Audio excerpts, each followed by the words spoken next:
tratamento, né, é algo muito importante da gente discriminar, porque a gente tem alguns guidelines, a gente tem algumas diretrizes para fazer o tratamento da depressão. Num primeiro momento, se a depressão é leve, com poucos sintomas, né? Às vezes a pessoa começa a apresentar até uma pequena ansiedade, mas começa a apresentar um pouco mais de períodos de tristeza, desprazer, ou alguns sintomas como insônia, perda de peso, perda de apetite, diminuição um pouco da concentração, mas são sintomas mais leves. A gente trata com as terapias, psicoterapia cognitivo-comportamental. Quando a gente entra na classificação ou no diagnóstico de depressões moderadas ou graves, é necessário tratamento medicamentoso, porque só com as questões de terapia, só com a indicação terapêutica das psicoterapias, a gente não consegue um desfecho tão bom quanto as medicações. O tratamento medicamentoso, ele se faz através de antidepressivos e tem um período no qual a pessoa precisa tomar os antidepressivos. E a gente sabe também por literatura, por várias pesquisas, que a associação nos casos de depressão moderada e grave do medicamento mais da terapia é onde a gente encontra o melhor êxito do tratamento. Então, o processo de psicoterapia, na verdade, é um processo, né? Ele pode ser dirigido por um psicólogo ou um psiquiatra, né? Existem várias modalidades de terapia, né? Desde as terapias mais clássicas, né? Freudianas, psicanalíticas, até a terapia comportamental, no qual o indivíduo vai refletir sobre aquelas situações que estão incidindo sobre ele e poder modificar suas ações, né? e criar mais fortalecimento para o impacto das emoções que ele recebe, né? Então é um processo de entendimento, de amadurecimento, de saber lidar melhor com as situações, de reflexão. Esse é o processo da psicoterapia. O tratamento da ansiedade ele é praticamente similar à depressão. É muito interessante porque as mesmas medicações que a gente usa para a depressão, a gente usa também para a ansiedade. E quando a ansiedade é leve, assim, o impacto na vida da pessoa da ansiedade não é tão intenso, a gente usa novamente as terapias cognitivo-comportamentais, psicoterapias, a psicanálise, né? E então, e quando a situação já é um pouco mais grave, as pessoas podem desenvolver pânico, né, que são aquelas reações paroxísticas, no qual a pessoa tem um terror, uma avalanche de emoções que ela não consegue controlar. A gente usa novamente os medicamentos antidepressivos, que tem um impacto muito bom na questão da ansiedade.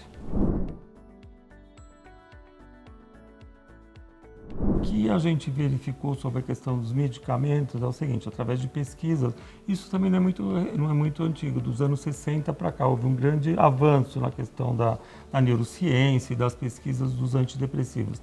Eles atuam nos neurotransmissores, são substâncias que fazem as conexões cerebrais, que transmitem as informações.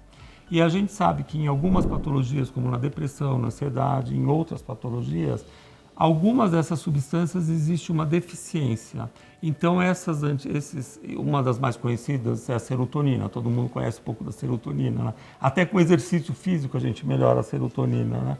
Então, a gente melhora essa inundação de substâncias em algumas áreas cerebrais que controlam ou que melhoram a depressão, melhoram a ansiedade e praticamente melhoram muito a condição de vida do indivíduo.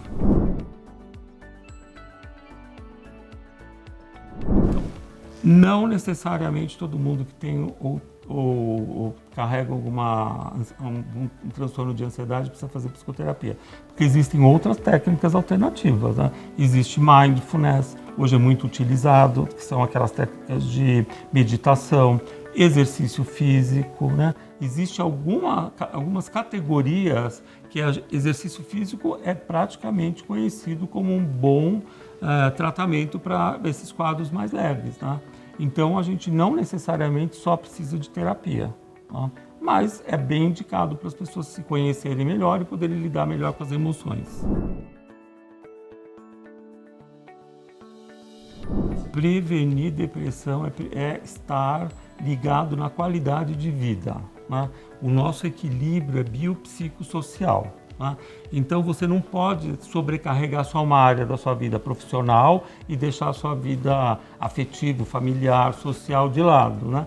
E todas essas técnicas buscam você fazer para você refletir sobre essas situações e buscar um equilíbrio em todas essas áreas da sua vida, né?